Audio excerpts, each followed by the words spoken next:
చూడొచ్చు హనుమాజిపేటలో, అటు వేములవాడ, సిరిసిల్ల, తర్వాత సినారా గారి ఈ 3 కూడా చూడొచ్చు. ఈరోజు కార్యక్రమం చేయడంలో ఇంకొక విశేషం కూడా ఉంది. మనకు తెలుసు నారాయణ రెడ్డి గారికి మా భాస్కర్ రెడ్డి గారు ఎప్పటికీ అంటారు, ఈ సారి ఒక మీటింగ్కి వెళ్తారంటే ఇంకొక రోజు వారు ఇంకో సంవత్సరం ఆయుష్ వారు కోసుకున్నట్టయితే నారాయణ రెడ్డి గారు జూన్ 7వ తేదీ చివరి మీటింగ్ ఈరోజే పరిషత్తులో పాల్గొన్నారు. ఆయన బి నరసింహారావు గారి పురస్కార ప్రదానం పరిషత్తులో జరిగింది. ఆ తర్వాత అనారోగ్యంతో మనకు తెలుసు. ఈనాడు ఈ కార్యక్రమంలో ముఖ్య అతిథి ఇంతకుముందే అనుకున్నాం, నారాయణ రెడ్డి గారు రాజ్యసభ సభ్యులుగా విశేషమైన సేవలు అందించారు.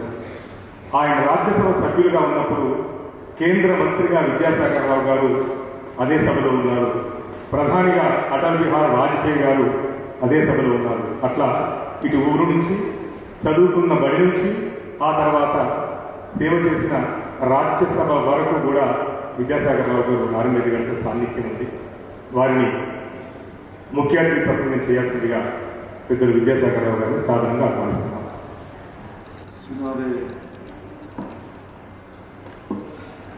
సాహిత్యోత్సవం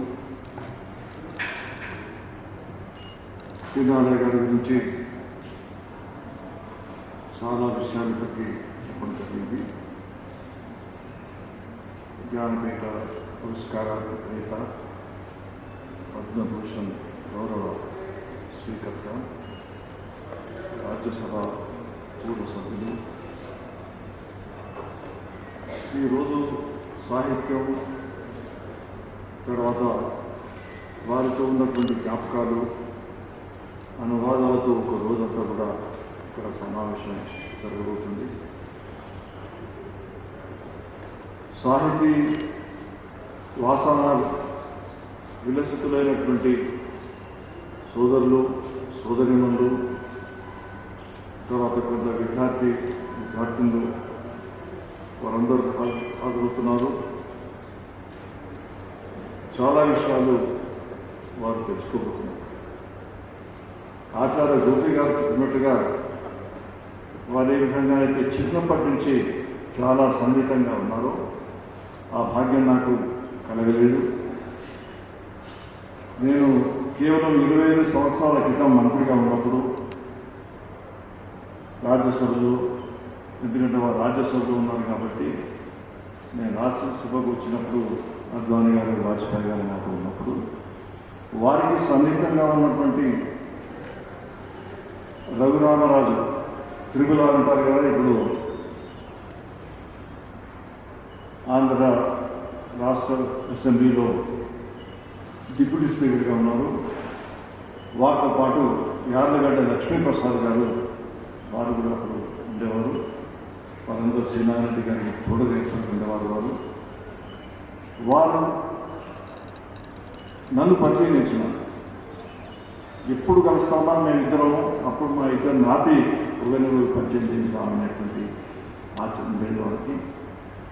తర్వాత సుష్మా స్వరాజ్ గారి దగ్గర ఒకసారి కలిసినప్పుడు నారాయణ రెడ్డి గారు వారితో చెప్తున్నారు, విద్యాసాగర్ రావు గారు మా జిల్లీయుడు అన్నారు. అక్కడ కవిత్వాన్ని మర్చిపోలేదు. మా జిల్లావాసి అనడానికి మా జిల్లీయుడు అని చెప్పడం. దాని తర్వాత యాదగడ్డ లక్ష్మీప్రసాద్ గారిని, ఈ రఘురామరాజు గారిని మా మినిస్టర్ గారు పిలవడం, సాధారణంగా ప్రతిరోజు ఈ విధంగా గడిపినాం. మీరైతే చిన్నప్పటి నుంచి మీరు ఎంత సన్నిహితంగా ఉన్నారో దాదాపు 12 సంవత్సరాల మాకున్నటువంటి అది తీరిపోయింది, ఆ హాల్ తీరిపోయింది. చాలా సన్నిహితంగా గడుపుతున్నాం. ఇంతకుముందు మీరు అన్నట్టుగా శ్రీమతి గంగా గారు, వారి చెల్లెండు, వారి గురించి మీ వ్యక్తిగత జీవితం, మీ అనుభవంలో ఉన్నటువంటి విషయాలు చెప్పినారు. నాకు మాత్రం గంగా గారితో పాటు వారి యొక్క హస్బెండ్ గారు, మన రెడ్డి గారు, భాస్కర్ రెడ్డి గారు, అదేవిధంగా వాళ్ళందరూ ఉన్నారు. పెద్ద కుటుంబాలు, వీళ్ళందరూ చాలా పేరు తెచ్చుకున్నటువంటి కుటుంబాలు, ధార్మిక కార్యక్రమాలు, అదేవిధంగా పలుకుబడితో ఉన్నటువంటి. అయితే ఈ రఘురామకృష్ణరాజు గారు, అదేవిధంగా యాదగడ్డ లక్ష్మీప్రసాద్ గారు, వారు ఒకసారి 2 క్యాసెట్లో శ్రీనారాయణ గారి యొక్క కవిత, ఈ కవితలు తర్వాత సినిమా పాటలు కాకుండా మిగతా కావ్యాలు వాళ్ళన్నింటినీ కూడా అందులో పొందుకొచ్చి ఒకసారి వీలివ్వడం జరిగింది. రఘురామరాజు గారు మరొక 5-6 నెలల తర్వాత జ్ఞానేంద్ర లక్ష్మీప్రసాద్ గారు. నేను దాదాపు ప్రతిరోజు పార్లమెంట్ నుంచి వచ్చిన తర్వాత సాయంత్రం ఆన్ చేసుకుంటూ, ఎందుకంటే నేను ఒక కవినిగా నాకు దీనికి సంబంధించిన సాహిత్యానికి సంబంధించినటువంటి ప్రవేశమే లేదు. అసలు ఎవరన్నా ఎందుకంటే ఉన్నటువంటి ఎప్పుడన్నా గ్రంథాలు చూస్తే విశ్వనాథ సత్యనారాయణ గారు 2వ తరం అనుకోండి, అంతకు ముందు ఉన్నటువంటి పెద్దవాళ్ళు నన్నయ్య ఇంకా నా వీళ్ళందరూ చూస్తుంటే అర్థమే సమస్య లేదు. చదివితే ఒక పేజీ కూడా చదివేటువంటి నాకేం ఇంకా అర్థం కూడా కాదు, ఇప్పుడు కూడా అర్థం కాదు.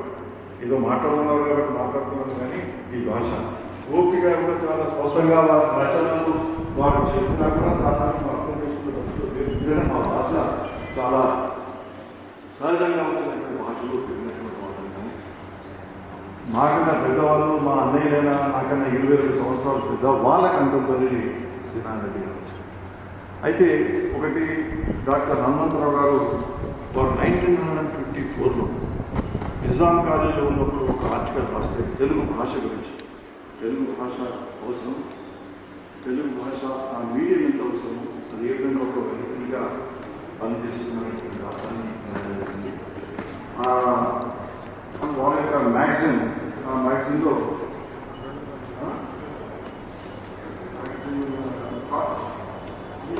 ఇంగ్లీష్ థాట్స్ అనే పత్రిక వచ్చేది. దానికి అసిస్టెంట్ అతను మన సీనియర్ ప్రొఫెసర్ కదా శ్యామ్ ధన్గర్ గారి థాట్స్ అనే పత్రిక వచ్చేది. అందులో వ్యాసం వచ్చింది. ఆ వ్యాసాన్ని మొన్న చదివాను, ఈ రోజు చదవలేదు. వారికి 96 ఇయర్స్. ఇవన్నీ చదువుతున్నప్పుడు నాకు అనిపించింది మీరేదో తెలుగు గురించి రాసినట్టున్నారు అని. ఆ తెలుగు గురించి ఇంగ్లీష్లో రాసిన అనుకున్నది. ఆ భాషను అప్పుడంతా ఉర్దూ మీడియం ఉండే, ఇంగ్లీష్ మీడియం ఉండే, తెలుగు మీద వాళ్ళకి ఎంత ప్రేమ ఉంది, తెలుగు యొక్క ప్రాధాన్యత ఉందని అప్పుడు నేను తెలుసుకున్నాను. ఏదైనా రఘురామరాజు గారు ఆయన అన్ని శ్రీనారాయణ రెడ్డి గారు మల్లెపూల గురించి రాసినటువంటి పాటలన్నిటి కూడా కలిపి నా దగ్గరికి తీసుకొచ్చి వద్దన్నా కూడా వినిపించేవాడు ఆయన, మన డిప్యూటీ స్పీకర్ గారు. యాదగిరి లక్ష్మీప్రసాద్ గారికి వారికి వేరే ఆలోచన, వారు రాసిన ఇతర కావ్యాలన్నీ ఆ కావ్యాలన్నీ వాళ్ళు వినిపించేవారు. ఈ విధంగా కొద్ది గొప్పను సాహిత్యం మీద ఆలోచన వచ్చింది. ఏదైనా మరి వారి అక్షర సేద్యం చాలా సంవత్సరాలు జరిగింది ఈ రాష్ట్రంలో, తెలుగు రాష్ట్రాల్లో. వారి అక్షర సేద్యం అనివార్య కారణాల వల్ల ముగిసిపోయినా దాన్ని ముందు తీసుకుపోతున్నారు శ్రీమతి గంగ గారు, వారి కుటుంబ సభ్యులందరూ కూడా. దాన్ని ఇంకా మనందరం ముందు తీసుకుపోవాల్సినటువంటి ఆవశ్యకత ఎంతైనా ఉంది. మనం ఎన్ని సమావేశాలు ఇవన్నీ పెట్టుకున్నా కూడా సరిగ్గా తెలుగు భాష గురించి ఇంకా అవగాహన అందరికీ రావడం లేదు.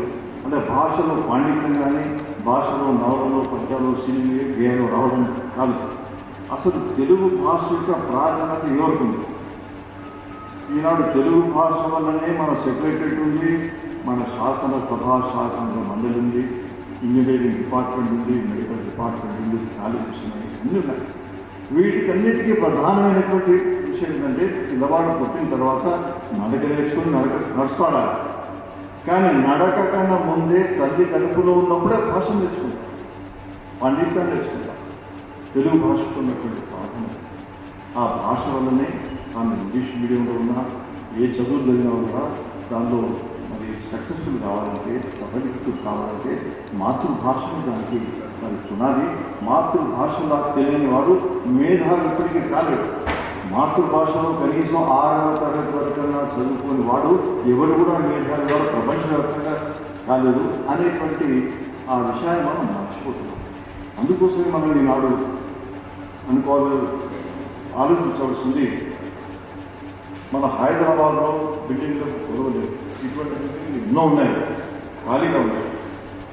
అందుకోసమే ప్రపంచ తెలుగు విశ్వవిద్యాలయాన్ని ప్రారంభం చేయాలి. మన హైదరాబాద్ ప్రపంచ విశ్వవిద్యాలయాన్ని ప్రారంభించినట్లయితే ప్రపంచంలో ఉన్న 40 దేశాలు కావాలి. దాదాపు 45 దాకా ఉంటున్నాయి. అందులో మన తెలుగు వాళ్ళు చాలామంది ఉన్నారు. నేను తిరిగినంత మటుకు ఎక్కడికి పోయినా తెలుగు అంటే పడి చచ్చేవాళ్ళు, భాష మాట్లాడలేటువంటి ఆలోచన. ఓసారి మారిషస్కు నేను పోతే జస్ట్ ఒక 1 విజిట్ పోయినాము. పోతే అక్కడ ఒక సభను ప్రారంభం చేసి సభలో పరిచయం చేయడానికి కోసం ఆయన అర్ధగంట తీసుకున్నాడు పాపం. ఆయన అయినా కూడా ఆయన పరిచయం చేయాలందని ఆ తెలుగు వచ్చేదాన్ని తెలుగులో చెబుతాలు పడుతున్నాయి. కానీ భాషలో ప్రేమించవచ్చు. అక్కడ 4వ తరగతి నుంచి డిగ్రీ వరకు అక్కడ తెలుగులో అభ్యాసం ఉందని చెప్తూ మనం ఆశ్చర్యపోతాం, కొంచెం సిగ్గు కూడా పడతాం. అక్కడ ఉంది మీడియం పెట్టుకుంటారు. ఎందుకంటే మానవులు ఎక్కడున్నా స్ట్రాంగ్గా ఉంటారు, వాళ్ళు చేసుకుంటారు. కాబట్టి ఇది ఈ విశ్వవిద్యాలయంలో నెలకొల్పి వాళ్ళకి ఒక డిప్లొమా కోర్సు పెట్టినా లేక ఒక డిగ్రీ ఇచ్చినా కూడా సందడిగా ఉంటుంది మన యూనివర్సిటీ. ప్రపంచ దేశాల నలుమూలల నుంచి వస్తారు, అమెరికా నుంచి వస్తారు, సిలికాన్ వ్యాలీలో ఇంకొకటి ఇంజనీర్ అని కూడా ఇక్కడికి వస్తారు. పంపుతాడని అంటలేను, కానీ బహుశా వచ్చేటువంటి అవకాశాలు ఉంది వీళ్ళందరికీ. వీళ్ళందరూ వస్తారు ఇక్కడికి.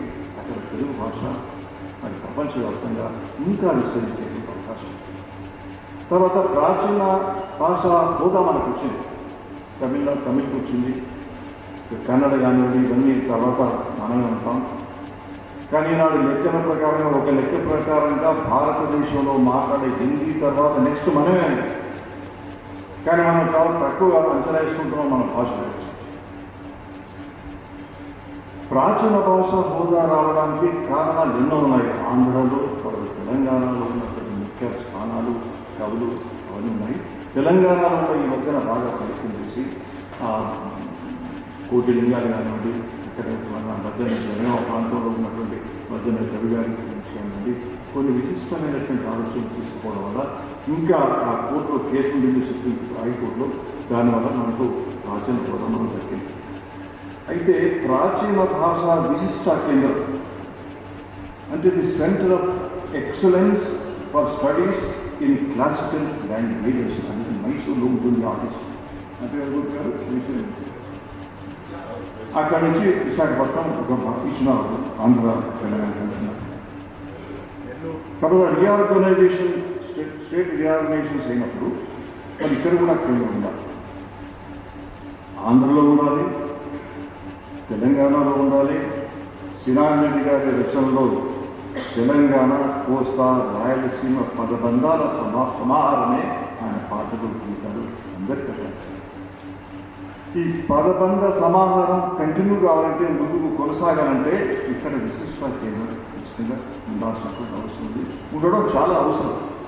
ఎందుకంటే కాకతీయ సామ్రాజ్యాలు మొత్తం తిరిగంతా కూడా ఇక్కడే ఉంది, ఇక్కడే కేంద్రం. తర్వాత ఫ్రెంచ్కు నిజాం వాళ్ళకు అప్పులే అక్కడ ఫ్రెంచ్ను కోస్తా రాయలసీమ అనుకున్నాడు. దాంట్లో కోస్తా ప్రాంతం పోయింది, లేకపోతే మొత్తం అందరం కూడా తెలుగు వాళ్ళని కూడా ఉంటారు. ఈ రెండు సాధించాలంటే మన కేవలం సదస్సుల వల్ల సాధ్యం కాదు. ఒక రాజకీయ నాయకునిగా నేను చెప్తున్నాను, కొంత కదలాలి. నా ఉద్దేశంలో అయితే భాస్కర్ రెడ్డి గారు, గంగ గారు ఒకసారి అరెస్ట్ కావాలి. జీవితంలో అరెస్ట్ అయ్యే అవకాశం అదృష్టం మీకు కలిగలేదు. నేను ఒక సంవత్సరం పాటు ఉన్నాను కాబట్టి మంత్రి అయినాను అనుకోకండి. మీరు సంవత్సరం కాకుండా జైలు ఉండకుండా జస్ట్ పార్టీలో మారితే మంత్రి కావచ్చు, అది వేరే విషయం. అంతే కాకుండా దానికి ఒక చరిత్ర ఉండాలి, ఒక ఖచ్చితంగా బంధం ఉండాలి. అది ఉంటే ఇవి రెండు మనం సాధించుకుంటే మనం నిజంగా శ్రీరామరెడ్డికి మనము ఖచ్చితంగా మనం తీసుకున్న వాళ్ళు ఉంటాం. అది మీరు విధంగా కాకుండా పోలేదు, మీరు విధంగా ఆర్మీ చేసిన ఒకసారి ఆలోచన వచ్చిందంటే నేను చూసుకోం. ఇవి చాలా అవసరం, మీకు నేను మనవిస్తున్నాను. ఈ అక్షరసేద్యం శ్రీరామరెడ్డి గారు చేసినటువంటి, మనమందరం ఉంటాం, చనిపోతాం, రేపు మట్టిలో తెలిసిపోతాం. కానీ అక్షరం మాత్రం నక్షత్రం తెలుస్తుంది ఇప్పటికైనా కూడా. అక్షరం కావాలి. శ్రీరామరెడ్డి గారు చేసినటువంటి అక్షర సేద్యంలో ఎన్నో అక్షరాలు వచ్చేసినాయి, నక్షత్రాలుగా తెలిసినాయి. మరి ఆతాంతంగా వారి అక్షర సేద్యం అయిపోయింది. ఆ సేద్యాన్ని మరి శ్రీమతి గంగ గారు ముందు తీసుకొని పోతున్నారు. వారికి నా హృదయపూర్వకమైనటువంటి ధన్యవాదాలు నేను తెలియజేస్తున్నాను. నేను ఇంతకుముందు చెప్పినట్టుగా నేను చాలా పుస్తకాలను చదవలేదు.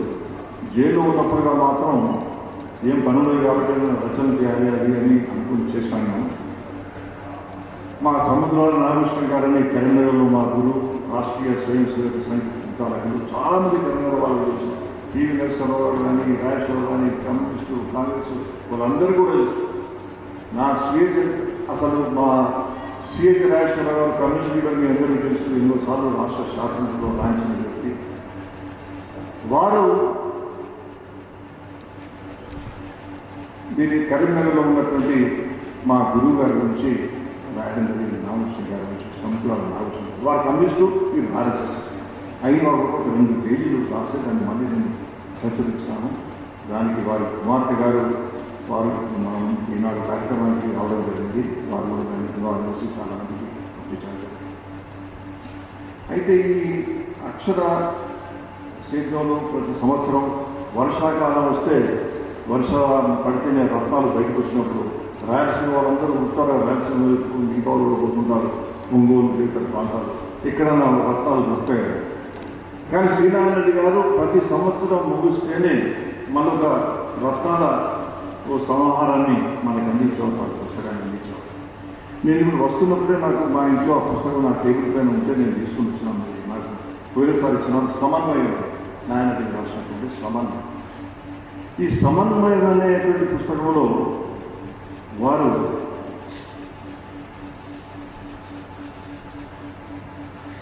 శ్రీమతి సరోజిని నాయుడు గారి కవిత గురించి వారు రాయడం. పాపం ఈ సరోజిని నాయుడు గారికి కొంచెం తెలుగు వస్తుంది, కొంత ఉర్దూ, కొంత హిందీ, కొంత బెంగాలీ, అసలు ఏ భాష ముఖ్యంగా దాన్ని అన్నిటికన్నా ముఖ్యంగా అన్నింటిలో ఏది అర్థం కాదని చెప్పి ఇంగ్లీష్లో రాశారు. ఇంగ్లీష్లో రాస్తే ఆ ఇంగ్లీష్ని మీరు ట్రాన్స్లేట్ చేసి సరైన భావాన్ని ముందుకు తీసుకుపోవడం. తర్వాత వారికి ఒక ఇంగ్లీష్ కవి ఆమెతో అన్నాట, అమ్మా నువ్వు అన్నీ ఏదో వేరే వేరే భాషలో రాస్తే బాగుండదు, నువ్వు ఎక్కడ ఈ భాషలో ఉన్నావు కాబట్టి నువ్వు తెలుగులో రాయాలని చెప్తే ఆమె తెలుగులో కూడా కొన్ని రాయడం జరిగింది. అయితే ఆమె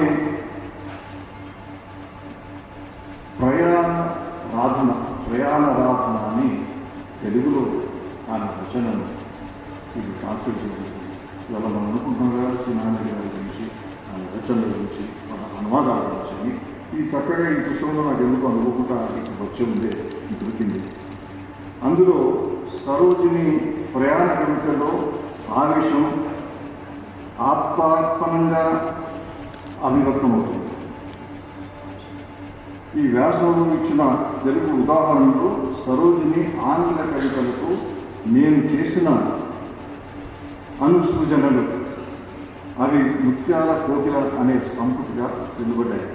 వాటిని మరి వీరు వారి కుమార్తె గారు సమన్వయ పుస్తకాన్ని నేను అనుకుంటాను ప్రొఫెసర్ గెస్ట్ జావేద్ గారు వచ్చినప్పుడు అనుకుంటాను దీన్ని ఆవిష్కరించేసినారు. అట్లే పెట్టుకున్నాను ఇవాళ మళ్ళీ అందులో ఆయన ఏమంటుందంటే, ఆమె అన్నది శ్రీనారాయణ రెడ్డి గారు ఏం చెప్తారంటే,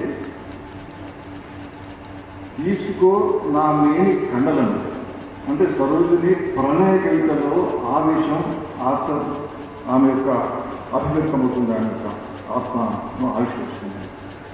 తీసుకో నా మేని కండలను, నా శరీర కండలను తీసుకో, వేసుకో నీ ఇంటి కుక్కరకు, తలపుంటే నా నెత్తురు చేరుకొని, ఆమె నెత్తుర్ని చేరుకోవాలి. బావిలో మనం నీళ్లు చేరుకున్నట్టు ఆమె నీ నెత్తుర్ని చేరుకోవాలంటే, తడుపుకో నీ కోట మొక్కనంట. వారికి ఎవరికి వచ్చేది కాదు, ఆయన ఎవరిని ప్రేమిస్తుందో ఎవరు చేస్తుందో వచ్చేది కాదు. ఏదో ఊహించి అంత ఘోరంగా బాధాకరంగా నీ కండదాలను కొలకేయండి, నీ నెత్తురు చేరుకొని మేము మా మొక్కలకు వేరనింది అనే భావన కలుగుతుంది. అది శ్రీనారాయణ గారు రాసినది. ఇక్కడ సాధారణంగా మనం చూడం. తర్వాత సరోజిని దేవి కవితల్లోని ప్రణయ భావన ఒక్కొక్కప్పుడు కట్టలు తెలుసుకొని పోయి ఉన్మత్త అంటారు మన శ్రీనారాయణ గారు, ఉన్మత్త ప్రవృత్తిగా పరిణమిస్తుంది. ఆయన రాసిన దానికి వీరి యొక్క అనువాదం ఏంటంటే, ఓ ప్రియా నీవు రమ్మంటే ఉన్న పాటన ఉరికి రానా, హరిణము కన్నా ఉరవడిగా, జింక కన్నా ఎక్కువ వేగంతో వస్తాడా? విహారము కన్నా వడివడిగా, చేరరమ్మంటే నేను రానా, కోరికల కన్నా ఉరవడిగా, నిప్పు రెక్కలు కట్టుకున్న మెరుపు పిడుగుల కన్నా వడిగా. వారు ఎంఫసైజ్ చేసేది శ్రీనారెడ్డి గారు, ఈ గీతంలోని నిప్పు రెక్కలు కట్టుకున్న మెరుపు పిడుగులు అనే ప్రయోగం అత్యంత వినూత్నమైంది అన్న విషయాన్ని చెప్పడం. ఈ విధంగా వారు చాలా కవితలు రాశారు. నేను జైల్లో ఉన్నప్పుడు కూడా ఓ కవిత మాకు నేను ఇంతకు చెప్పినట్టుగా వ్యాకరణం కానీ ఇంకా దాంట్లో తెలుగులో ఉన్నటువంటి గంట పద్యాలేంటి, సీస పద్యాలేంటి ఏది లేదు. ఇంతకుముందు మన ఆచార్య గోపిక గారు ఇంకా కొంచెం ఎక్కువ భాష మాట్లాడితే బహుశా నాకు అర్థం కాకపోయింది కావచ్చు. ఎందుకంటే ఈ పదార్థం ఇప్పుడు వినలేదు, అతి సామాన్యమైనటువంటి భాష మాట. ఇటువంటిది జైల్లో ఉన్నప్పుడు మా సముద్రంలో నాగభూషణ్ గారు మేము అందరూ ఉన్నప్పుడు బండారు సదాశివరావు గారు అనేది వరంగల్లో ఉండే పెద్ద విద్యావేత్త, ఆయన కుమారుడు విమర్శనే రావడం జరిగింది నా దగ్గరికి. కొన్ని వేల పేజీలు, అసలు లక్షకు పైగా పేజీలు రాసినారు ఆయన. వాళ్ళు రామాయణ మహాభారతం వీటన్నిటికి సంబంధించి. అంతేకాకుండా శివగోపాచార్యులు వారు ఆయన మీద ప్రముఖులు. వీరందరూ కవితలు రాయడానికి అందరూ మనసు మారిపోవాలంటూ సంవత్సరాలుగా వస్తుంటే మీరు ఏం ఆలోచిస్తుందో మనకి అర్థం కాదు. కాబట్టి మీరు టైం కావాలంటే ఒక కవితలు రాయాలంటే ఒక కందబద్ధం రాయాలి. మాకు కందబద్ధం జరుగుతుంది, శ్రీసబద్ధం జరుగుతుంది, అది ఏదో రాయండియా. ఈ గణాలు గురువులు అంటారు, గురువు గణాలు గారు ఇట్లా ఉంటుంది కదా అని ఏదో ఒకటి రాయండి. నేను కూడా రాశాను. ఒక పద్యంలో మాస్టర్ జైల్లో మల్లెపూలు ఉంటాయి కదా, మల్లెపూలు మీరు మా సోదరులు నవ్వే దాన్ని మళ్ళీ ట్రాన్స్లేట్ చేసుకున్న వీడియో పేపర్ కూడా రాస్తారు. జైల్లో మల్లెపూలు పెరుగుతుంటారు, ఖైదీలందరూ వాటిని నీళ్ళు వస్తుంటారు. కానీ ఎవరు ఆ మల్లెపూలు తెంపుకుందామని అనుకోడు, వానికి ఆలోచన రాదు. ఈ మల్లెపూలు త్వరలాసం ఉంటాడు కదా, భార్య బిడ్డలు మళ్ళీ జ్ఞాపకం వస్తుంది. ఈ రోజు విరివిగా పోయేది. ఈ జైలు మల్లెల పొదలని ఒకటి రాసింది. పూచినవి పువ్వులు పున్నవి సెగలుగా అని పెట్టిన పదం. బండారు సరాసరాలను పిలిపించుకొని సాయంత్రం పూజ చేసిన తర్వాత ఏదో ఏమిటి స్వీట్ ఎప్పుడంటే ఉంటుంది. ఆయన కమలపాకు ఉంది, ఒక కమలపాకు ఇచ్చి నాకు నాయన బాగా నచ్చిందయా, పూసినవి పువ్వులు పున్నవి సెగలుగా రాసినావు. సరే ధన్యవాదాలు గురుగారు అని చెప్పి తర్వాత మళ్ళీ చూస్తూ రాసాం. మాకు మర్చిపోయినాం, మళ్ళీ రాజకీయాలు పడ్డాము, ఎంపీలు మంత్రులు అన్నీ అవన్నీ. అయితే ఇందులో నాకు చాలా నచ్చింది ఏంటంటే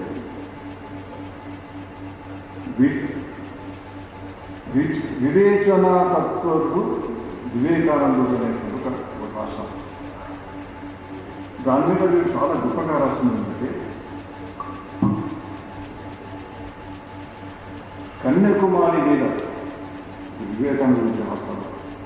కన్యాకుమారి మీద ఈ శిఖరం మీద 2 పాదాలు నిలబడితే ఆ 2 పాదాలు ఎదిగి ఎదిగి ఎదిగి ఎదిగి కాశ్మీర శిఖరాన్ని అందుకుంటే హిమాలయ శృంగాన్ని శిరస్సుగా మార్చుకుంటే ఆ వ్యక్తి ఎవరు అంటే వివేకానంద. శ్రీశ్రీ గారు శ్రీశ్రీ గారు ఏంటంటే ఆయన జగన్నాథ్ రథ చక్రాలు చక్రాలకు మన శ్రీనారాయణ గారు కన్యాకుమారి మీద శిఖరం మీద 2 పాదాలు ఉండబడితే ఆ 2 పాదాలు ఎదిగి ఎదిగి ఎదిగి ఎదిగి కాశ్మీర శిఖరాన్ని అందుతుంది. ఇప్పుడు మనం అందుకున్నాం గాలిగాం తర్వాత కాశ్మీర శిఖరాన్ని కాదు, ఆ కాపులు కానీ వీటి అన్నిటిని కూడా మనం కలుపుకునేటువంటి అవకాశం ఉంది. ఆ గాంధారి మన కందహార్ ఇప్పుడు ఉంది, నా గాంధారి అక్కడ గాంధారి మొదలుపెట్టి అన్ని కూడా మన వద్దన వచ్చినట్టు పైకి మన ఆల్రెడీ అంతా చూసుకోవాలి. ఎన్నికవసారి అటల్ బిహారీ వాజ్పేయి గారు ఎక్స్టర్నల్ మినిస్టర్ అయినప్పుడు మీకు ఏమన్నా బాగానే జరుగుతుందా అని జమా మస్జిద్కి అక్కడ ముస్లిమ్స్ అందరితో కూర్చొని వాళ్ళందరితో మాట్లాడుతూ మీ అందరూ క్షేమే కదా, నా పరిపాలనలో మీకు ఉన్నటువంటి ఇబ్బందులు కానీ ఏమి లేవు కదా అని అంటే ఒక ఆయన చాలా కోపంగా మాకు చాలా ఇబ్బంది అవుతుంది అన్నాడు. ఎందుకంటే మీరు విచ్చలవిడిగా విచారిస్తున్నారు, అందరిని అలవ్ చేస్తున్నారు, మాకు బంధువులు ఎక్కువైతున్నారు విదేశాల నుంచి, పాకిస్తాన్ అని ఇక్కడి నుంచి అప్పుడు సాధిస్తున్నారు. అటువంటి ఒక సమాజాన్ని మరి వసుదైక కుటుంబం అనేటువంటి భావాన్ని వారు చూపించారు. తర్వాత ముఖ్యంగా వివేకానంద గురించి చెప్తూ వారు ఈనాడు యువతకు తెలుసుకోవాల్సిన విషయాలు నేను యువత కోసం చెప్తున్నాను. ఇప్పుడు సమాజం గురించి వారు ఏమంటారంటే అంధవిశ్వాసాలను ఆయన నిరసించాడు. అఫ్కోర్స్ శ్రీనారాయణ గారు కూడా ఈ మూఢనమ్మకాలను నిరసించినాడు, ఆ కవితలో స్పష్టంగా ఉంటుంది.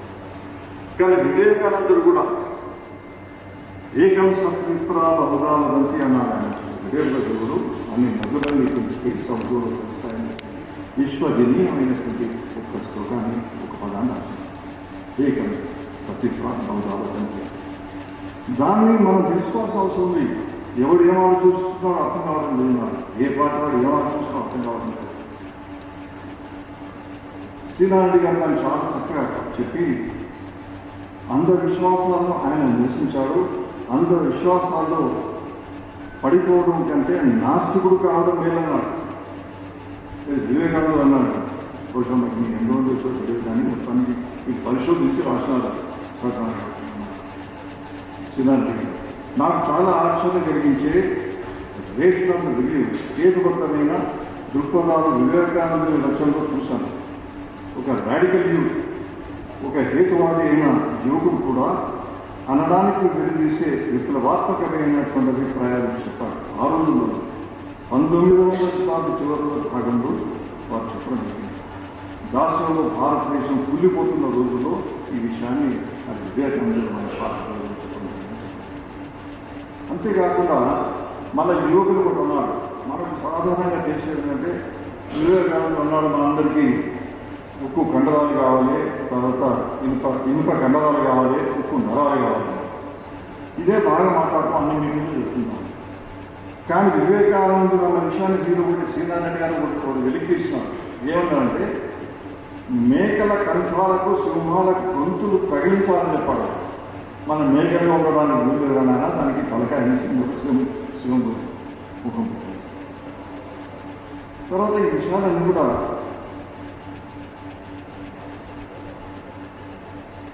వివేకానందుడు వారు చెప్పినటువంటి ప్రధానమైన విషయాన్ని ఆయన విశ్వం మత సభలో చెప్పినప్పుడు 1893లో నా దేశం ఎప్పుడు కూడా ఇంకో దేశం పైన దాడి చేయలేదు.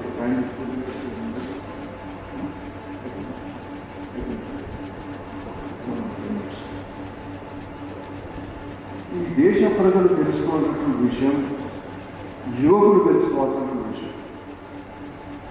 పెహల్గాం సంఘటన జరిగితే 3 రోజుల తర్వాత నాకు టెలిఫోన్ వస్తాయి. ఏం సార్ మీరు కూడా ముఖ్యమంత్రిగా ఉన్నారు కదా, ఏం చేస్తున్నాము? 3 రోజులు అయిపోయింది, యుద్ధం చేయాలి కదా. అది యుద్ధం అంటే ఎట్లా చేస్తారా? యుద్ధం అంటే దానికి ఎన్ని కావాలి, ఇంటెలిజెన్స్ ఎన్ని కావాలి, యుద్ధం చేయాలంటే సులువు లేదు సార్. 3 రోజులు దాటి మళ్ళీ మీ మీద అందరికీ అవిశ్వాసం చూస్తుంది. కానీ జరగాల్సింది చాలా చక్కగా జరిగింది, శాంతిపూర్వకంగా. యుద్ధం చేయకుండానే యుద్ధం గెలవడం జరిగింది. చాణక్య ఎవరైనా మనం గెలిచిన అనుకున్నాం, మళ్ళీ యుద్ధం చేయలేము. కేవలం అక్కడ ఉన్నటువంటి కొన్ని ఆ ఉగ్రవాదుల యొక్క వాటిని మనం చేసేయాలి. అయితే వివేకానందుడు చెప్పినటువంటి విషయం, మా దేశం ఎప్పుడు ఎవరికైనా యుద్ధం చేయలేదు, నేను యుద్ధం చేయలేదు.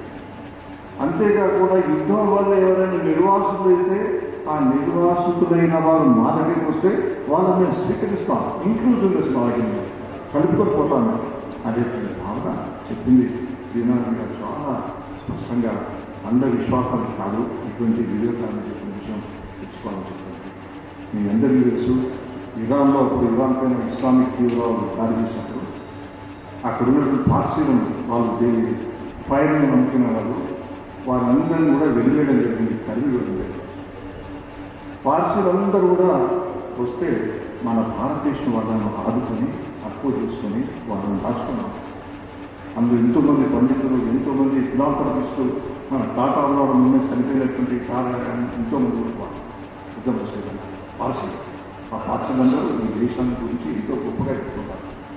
టాటా అనేది ఎప్పుడైతే ఉగ్రవాదులు ఆయన కట్టించినటువంటి తాజ్ మహల్ ధ్వంసం చేస్తే అందులో ఉగ్రవాదులు తెచ్చుకొని ఉంటే టాటా ఒకే ఒక స్టేట్మెంట్ ఇచ్చినాడు, మొత్తం నా ఓటర్లు కాలిపోయినా పర్లేదు కానీ ఆ ఉగ్రవాదులు ఒక్కడైనా తప్పించుకోవడానికి వీలు లేదు తెచ్చినాడని టాటా. ఇటువంటి పార్సీలను మనం అప్పు చేస్తున్నాం. మనం పోయి ఇరాన్లో దాడి చేసిన వాళ్ళు బందీలు పట్టుకుంటున్నాం. ఎందుకంటే మనం దాడి చేసే ప్రసక్తి లేదు మన భారతదేశం. ఇంకొకరిని భూమిని కబలిస్తుంది. అంతేకాకుండా మీకు ముఖ్యంగా ఇజ్రాయెల్ యూదుల గురించి మనం బాగా చేస్తాం. యూదుల గురించి వాళ్ళు ప్యాలెస్టైన్స్ వాళ్ళు ఎదగొట్టే వాళ్ళ ప్రార్థనా మందిరాన్ని ధ్వంసం చేసి యూదులు 104 దేశాలు విస్తరించిపోయిన వాళ్ళు ఎక్కువగా వాళ్ళ దేశంలో వాళ్ళ దేశంలో లేదు. ఈ మధ్యన మరి వాళ్ళకు దేశం ఇజ్రాయెల్ వస్తే మనకు స్వాతంత్రం వచ్చిన 1 సంవత్సరం తర్వాత ఇజ్రాయెల్ ఏర్పడుతుంది. ఇజ్రాయెల్ ఏర్పడితే మన దేశం వచ్చిన ఉన్నాయా మీరంతా తిరిగి రండి మన దేశానికి వేరే దేశానికి అంటే అందరూ మళ్ళీ ప్రయాణమై ఇజ్రాయెల్ పోయినారు.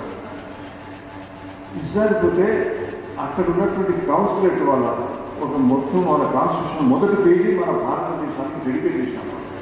వాళ్ళు ఏమంటారంటే 104 దేశాల్లో విస్తరించబడ్డటువంటి మా జ్యూస్ ఎన్ని సంవత్సరాల నుంచి 1800 సంవత్సరాలు 1800 సంవత్సరాల నుంచి నివసిస్తున్నారు ఈ 104 దేశాలు. కానీ ఈ 104 దేశాలు ఎక్కడా సక్రమైనటువంటి వాళ్ళ గౌరవం దక్కలేదు. ఒక భారతదేశం మాత్రమే వాళ్ళ కన్న బిడ్డలుగా తీసుకుంది, మా జాతి గర్విస్తుంది. మేము ధన్యవాదాలు చెప్తాం భారతదేశానికి. మొట్టమొదటి పేజీలో వాళ్ళ కాన్స్టిట్యూషన్లో వాళ్ళు రాసుకున్నారు. This is our culture. ఈ కల్చర్ అనేటువంటి విషయాన్ని చెప్పడానికి మన వాళ్ళు కొంచెం ఉత్సాహంతో అత్యుత్సాహంతో యుద్ధం చేయమని ఆజాద్ కాశ్మీర్ ఆగిపోయి చేయాల్సిన అవసరం లేదు. వాడే వస్తూ ఉంటున్నాడు. బెలూచిస్తాన్లో అక్కడ ఉన్నటువంటి వాళ్ళ కింగ్ కానీ ఆయన ఎంపీ అని ఆయనతో మొత్తం అక్కడ ట్రైబల్స్ అందరూ మద్దతు ఇస్తున్నారు, వాళ్ళే సంపాదిస్తున్నారు అక్కడ పాకిస్తాన్. మనకి చేయాల్సిన అవసరం లేదు. మనం అది ఆశించడం కూడా అందరికీ ఏ దేశంలో ఆ దేశంలో రాజధాని అది మన సంస్కృతి పరంపర, దాన్ని మనం అంతేకాకుండా 1808 10th జూన్ ఇది ఒకటి ముగిస్తాం. వివేకానంద అమెరికా నుంచి తన మిత్రుడు నైనితాల్లో ఉన్నటువంటి మిత్రుడు సర్ఫరాజ్ హుస్సేన్ అనే వ్యక్తికి ఆయన ఒక లెటర్ రాయడం. ఆ ఉత్తర్వులు ఏమంటారంటే హిందువులు ముస్లింలు కలిసి ఉండాలి. నేను బహిరంగ సభలో చెప్పినా అనుకోండి, నా వైపు నేను ఎప్పుడు చప్పట్లు కొట్టాడు ఈ విషయం చెప్తే. కొంతమంది గుర్తు కొడతారు, కొంతమంది ఆలోచిస్తారు, కొంతమంది ఎందుకంటే సార్ ఒక పల్లె అయింది సమావేశం వచ్చి వాళ్ళు మనం కలిసి ఉండాలంటే ఏమంటారు. కానీ వివేకానందుడు ఏమన్నారంటే మీరు హిందువులు ముస్లింలు కలవండి, పటిష్టమైన దేశాన్ని మనం నిర్మాణం చేయలేదు. ఒకవేళ పటిష్టమైన దేశం నిర్మాణం అయితే మన హిందూ వర్గాల 2 మతాల శ్రమ వల్ల ప్రపంచానికి విశ్వ గురువు అయ్యే అవకాశం ఉంది. మనకు తిరుగు లేదు. కాబట్టి మనం కలిసి ఉండాలి అని 1898 అని పెట్టాడు. రాశారు ఏమంటారంటే ఒక మనిషికి తల వేదాంత అయితే శరీరం ఇస్లాం కాదు, అంత కలిసి ఉండాలి. Head becomes the Vedanta philosophy, your body should be Islamic అన్నటువంటి పద్ధతిలో ఆయన రాయడం జరిగింది. మరి ఇటువంటి విషయాలన్నిటి కూడా మన శ్రీనాథి గారు చాలా స్పష్టంగా వాళ్ళ చెప్పండి. ప్రాణం సమైక్యవాది మొదలు తర్వాత పొలిటికల్ పార్టీస్ మారడం గురించి కూడా చాలా సున్నితంగా చెప్పడం జరిగింది. ఎట్టి పరిస్థితుల్లో కూడా మారక తప్పదు. మనిషి మారకపోతే అసలు మంచే కాదు. మార్పు ఏ విధంగా రావాలి, కానీ మంచి రావాలి, చెడు కావాలి, మంచి కావాలి, మార్పు తప్పదు అన్న విషయాన్ని చెప్తూ 69లో పెద్ద ఉద్యోగం వస్తే ఆయన చెల్లించలేదు. పోలీస్ ఫైరింగ్ ఎంతమంది చనిపోయినా కూడా తెలుగు జాతి మంది నిండుగా తెలుగు జాతి మంది అనేటువంటి ప్రమాణం. కానీ ఈ మధ్యలో వచ్చినటువంటి ఉద్యోగులు చాలామంది ఆత్మహత్యలు చేసుకోవడం, పిల్లలు చనిపోవడం, దాని తర్వాత చెల్లించి వారు నిండుగా వెలుగు జాతి బదులు 2 కానీ మార్చిందంటే నిండుకు 2 పెట్టేసి మొత్తం మళ్ళీ ఆంధ్రతనంగా కల్పించినటువంటి మహోన్నతమైనటువంటి వ్యక్తి ఆయన శ్రీనాథి గారిని చెప్పవచ్చు. ఆయన హృదయాంతరాల్లో ఇటువంటి భేదాభిప్రాయాలు ఉండదు, అందరూ కలిసిమెలిసి ఉండాలనేటువంటి అంశాన్ని ఇప్పుడు మనం చూస్తున్నాం. తర్వాత విశ్వంబర గురించి నేను చాలా పూర్తిగా చదివాను. అంటే కొంత అర్థం కాక పదాలు లేక డిక్షనరీ చూస్తే డిక్షనరీ అర్థం కాదు, తెలుగు నిఘంటువులు ఇష్టం వచ్చినట్టు ఉంటాయి. మీరు అందులో బాగా చూస్తే వారు మొత్తం విశ్వ మానవాది గురించి రాయండి. రాసి భూమి విశ్వమరకు ప్రధాన అర్థమైనా కూడా ఆ భూమిలో నుంచి జనించినటువంటి మానవుడే మహనీయుడు అనేటువంటి మానవుడు ఎంత గొప్పగా చూసినాడంటే ఈ మానవుడు ఊరుకోడు, ఏదైనా చేస్తాడు. అసలు మొత్తం నీరాకాశాన్ని వస్త్రంగా చేసి మొత్తం భూమి మీద కట్టేస్తాడు. భూమి మీద వస్త్రం లేనట్టు ఈ మానవుడే ఆకాశాన్ని మొత్తం వస్త్రంగా మార్చుకొనేసి దీన్ని మొత్తం కట్టేస్తాడు అనేటువంటి విషయాన్ని చెప్పి ఆ మానవుడు విశ్వంబర్లో మొదలే నేను పుట్టకముందే నా నెత్తిమైన నీలాకాశం, కాళ్ళ కింద నీళ్ళు పొర, కాళ్ళ కింద ధూళి పొర, ఆ నెత్తి మీద నీళ్ళు పొర, కాళ్ళ కింద ధూళి పొర అని మొత్తం అదే విధంగా భారతదేశంలో మనకి ఆంధ్రప్రదేశ్కు తెలంగాణకు సంబంధించిన యావత్ ప్రపంచానికి సంబంధించినటువంటి విషయాన్ని అందులో మానవుడి యొక్క ప్రాముఖ్యత, మానవుడు చేయవలసినటువంటి ఒక ధ్యేయపూర్వమైనటువంటి జీవితం గురించి ఎన్నో విషయాలలో చెప్పడం జరిగింది. ఇంకా వారి నుంచి చెప్పాలంటే మొత్తం రోజంతా కూడా సరిపోదు. ఇప్పటికైనా మనం ఈ తెలుగు భాష గురించి ఇంతకుముందు మొత్తం చెప్పినట్టుగా యూనివర్సిటీస్ కానీ భాష అసెంబ్లీలో కానీ పార్లమెంట్ కానీ అందరికీ పంపడం అంటే దీనికి వెహికల్ ఒక వాహనం తిరిగి ఆ తెలుగు మర్చిపోతాం కానీ ఆ తెలుగు లేకపోతే ఇంత దూరం వచ్చేవాడు కాదు. కాబట్టి దీన్ని రక్షించుకోవడానికి మనకు గురుదక్షిణ ఉంది కదా, గురుకుల దక్షిణ కూడా ఉండాలి. గురుకుల దక్షిణ తర్వాత తెలుగు దక్షిణ ఇంతకుముందు గోపి గారు చాలా స్పష్టంగా పుస్తకాల కోసం ఎంత కష్టపడ్డ వారు ప్రచురించాలని. ఇప్పుడు కష్టమే లేదు, చాలా సులభంగా జరిగేటువంటి అనేది. ఈ విధంగా తెలుగు భాషను తీసుకోవాలని ముఖ్యంగా నేను భాస్కర్ రెడ్డి గారికి కోరేంటంటే మీరు కూడా ప్రాంత ప్రాక్టీస్ చేస్తున్నారు, మీరు చేయాల్సిన అవసరం లేదు, మేము కూడా చేస్తాం. సిరిసిల్లో తర్వాత వేములవాడలో శ్రీనారాయణ గారి పేరున్నటువంటి అది 2 ఉన్నాయి. అందులో 2 కార్యక్రమాలు చేద్దాం. చేసిన పాపం వారి హాస్పిటల్లో ఉన్నారు రమణాచార్య గారు ఆపరేషన్లో.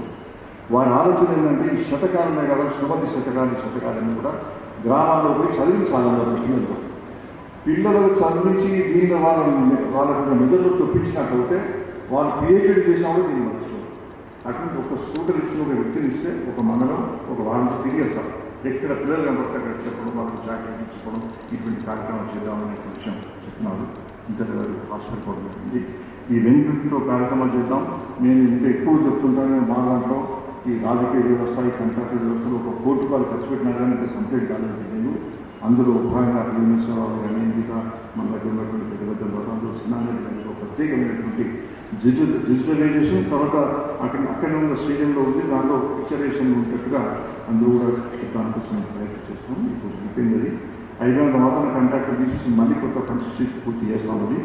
ఒకసారి భాస్కర్ రెడ్డి గారు వస్తే మీరు అన్ని కూడా చూసి చేయొచ్చు, ముందుకు పోదామని. దీని గురించి అక్షర సేద్యం అనేది మనం ఇక్కడనే కాకుండా సమావేశాలు హైదరాబాద్లోనే కాకుండా మారుమూల ప్రాంతాల్లో సేద్యాన్ని ప్రారంభం చేసి తెలుగు భాషకు న్యాయం చేద్దామని మీ అందరికీ నేను పనిచేస్తూ సమయం ఎక్కువగా తీసుకున్నందుకు నన్ను మన్నించాలని కోరుతూ చదివిస్తున్నాను.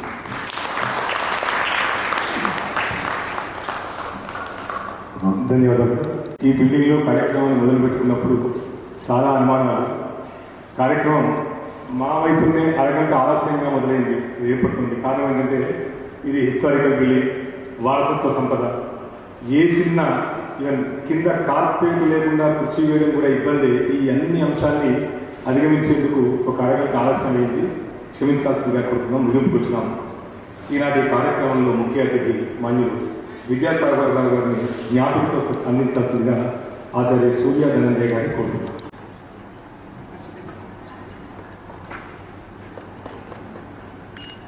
అదేవిధంగా ఈనాటి కార్యక్రమంలో ఆచార్య గోపి గారికి సర్వాధ్యక్షుడు జ్ఞాపకం ఇస్తారు.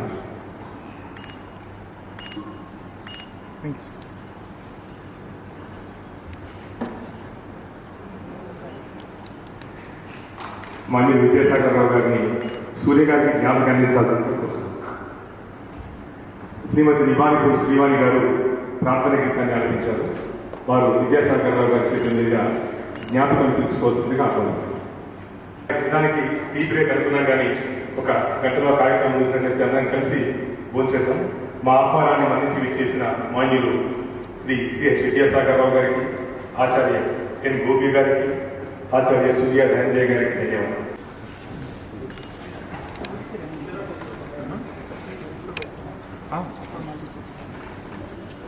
సినారే గారి సాహిత్య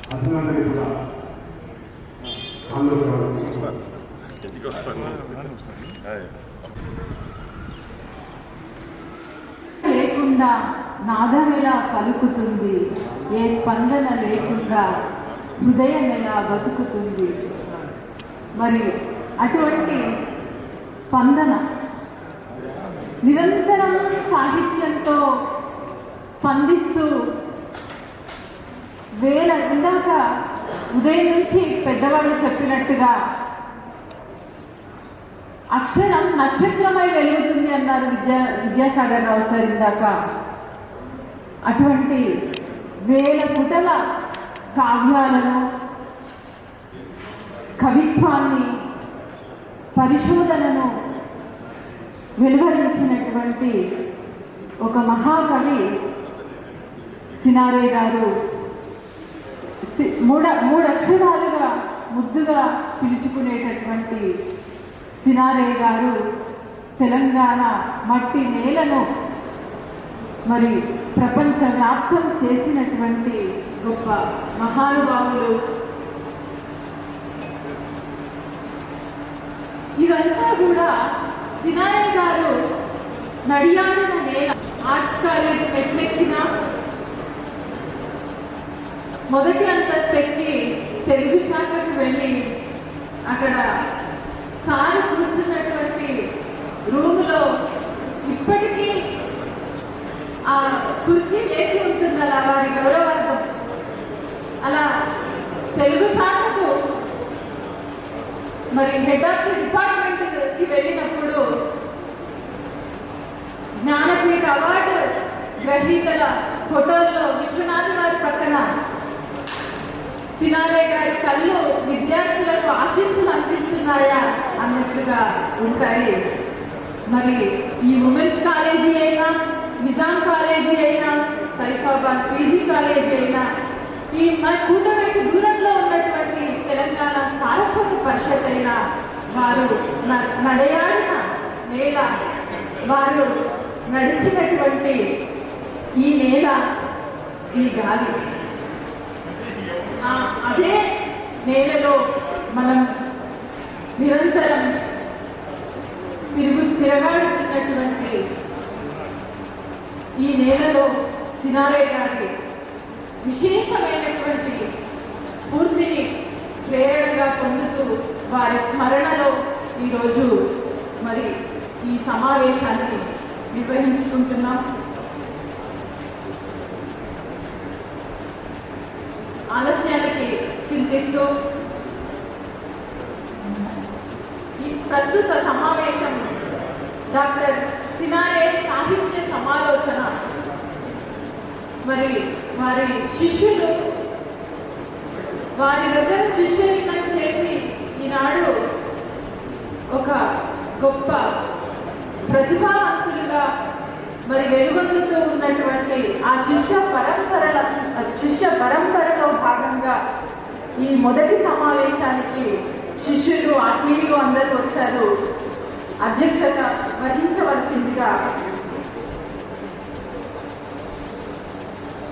మరి తెలంగాణ సారస్వత పరిషత్ ప్రధాన కార్యదర్శి సుశీలా నారాయణ రెడ్డి ట్రస్ట్ కన్వీనర్, ప్రముఖ పాత్రికేయులు, రచయిత, సాహిత్య పరిశోధకులు, ఆకాశవాణి న్యూస్ రీడర్, ప్రముఖ అనువాదకులు మా డాక్టర్ చెన్నయ్య సార్ గారిని వేదిక మీదకి సాధారణంగా ఆహ్వానం పలుకుతున్నాం.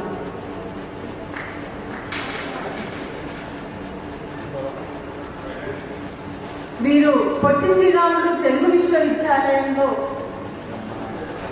1990 నుండి 2016 వరకు 26 ఏళ్ల పాటు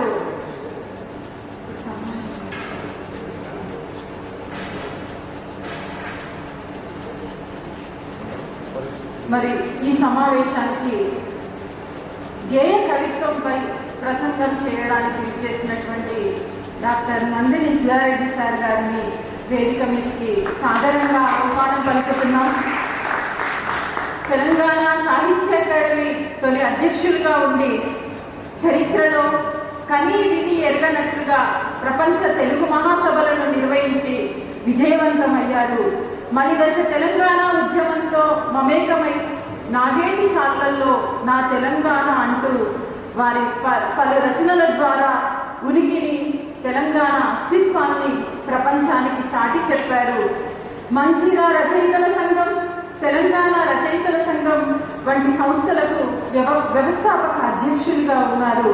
భూమి స్వప్నం, ప్రాణహిత, ఇక్కడి చెట్ల గాలి, చిత్రకన్ను, నిన్న మొన్ననే పూర్తి చేసినటువంటి మందారం కథలు మొదలైనటువంటివి వీరి సృజనలో చాలా ప్రత్యేకమైనటువంటి మైలురాళ్ళు. ఇంకా ప్రత్యేకంగా చెప్పాలంటే వారు సినారే గారి ప్రియమైన శిష్యులు. గోపి సార్ ఎలాగో సిద్ధారెడ్డి సార్ కూడా ప్రియమైన శిష్య గణంలో ఒకరు.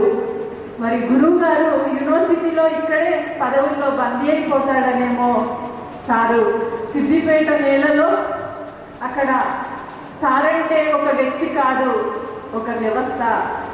అంతమందిని అక్కడ ఎంతోమంది నాయకులను తయారు చేయవలసిన బాధ్యత ఉంది కాబట్టి అక్కడి నేలలో చాలా కాలం ఉంటారని అనిపిస్తుంది.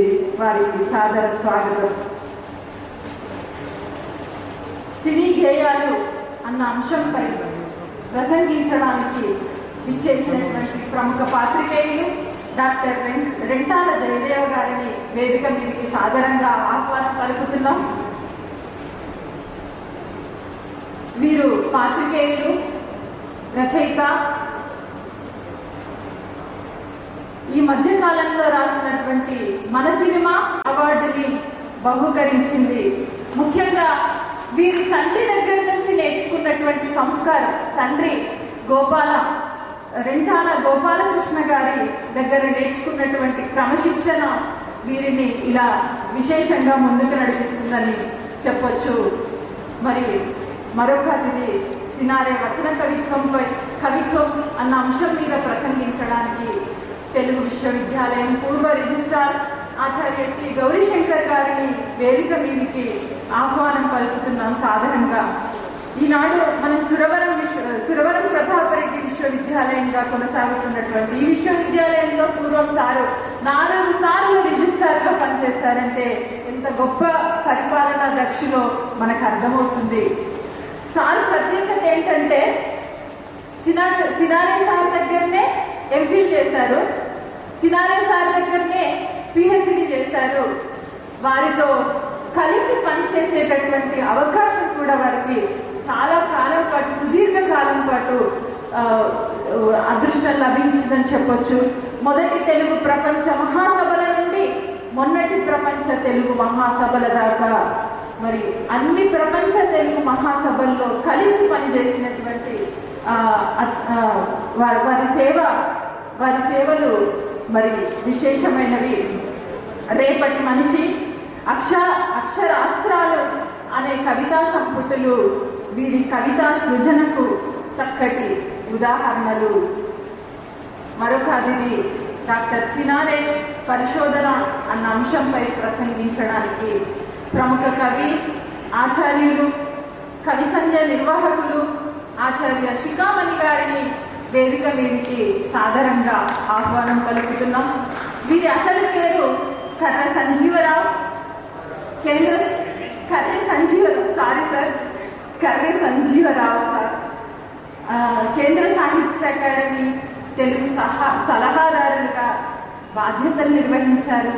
పట్టాభి కవిత్వంపై పరిశోధన చేసి పొట్టి శ్రీరాములు తెలుగు విశ్వవిద్యాలయంలో ఆచార్యులుగా పనిచేశారు.